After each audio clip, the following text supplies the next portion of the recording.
Performance art is, one of the most visceral and dynamic forms of artistic expression.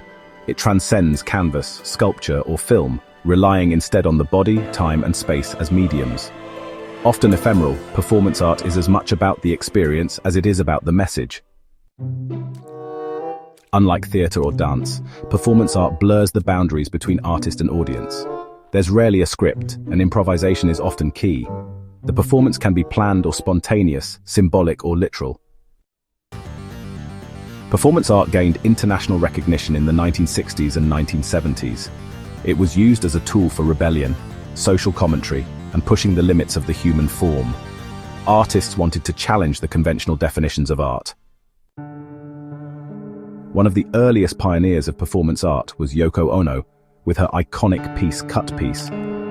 In this performance, audience members were invited to cut pieces of her clothing, exploring themes of vulnerability, violence, and control.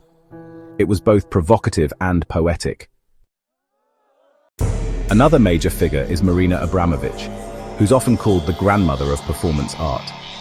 Her works really test the limits of pain, endurance, and intimacy. In The Artist is Present, she sat in silence for hours while strangers took turns sitting across from her. Performance art often embraces political protest. Artists like Guillermo Gómez Peña and Ai Weiwei use their bodies to challenge colonialism, surveillance, and oppression. Their art, in a way, becomes activism in motion. Body art is a key element of many performances. The artist's body can be painted, pierced, scarred, or subjected to various experiences. The body in these works becomes both the medium and the message. Site-specific performance takes place in meaningful or symbolic locations. This could be on a street corner, inside an abandoned warehouse, or in the middle of a forest. The environment becomes part of the narrative.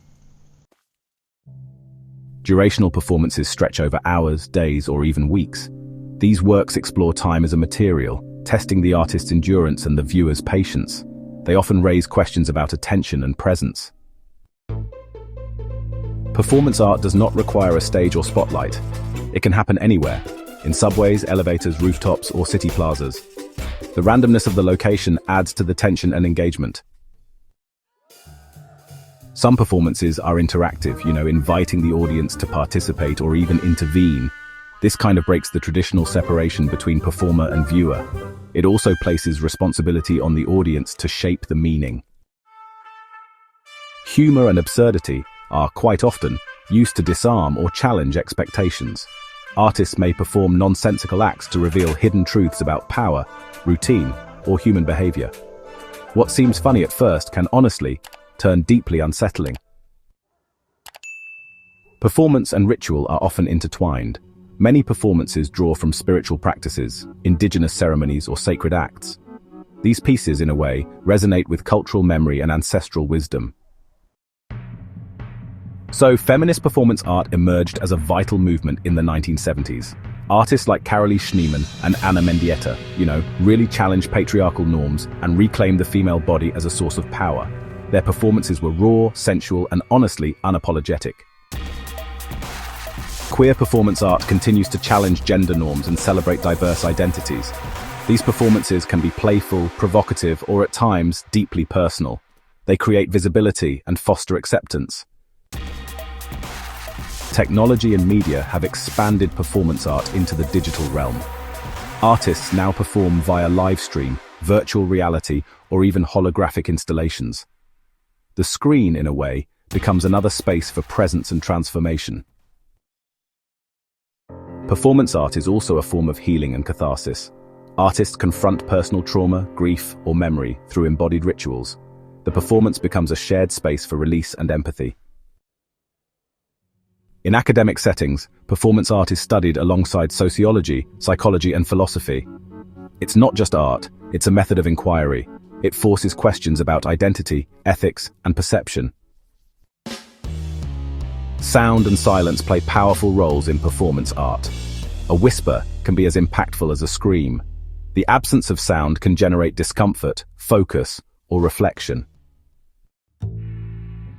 Performance collectives bring together multiple artists to create collaborative pieces. These groups often work across disciplines, blending poetry, movement, music, and installation. The result is a multi-sensory dialogue.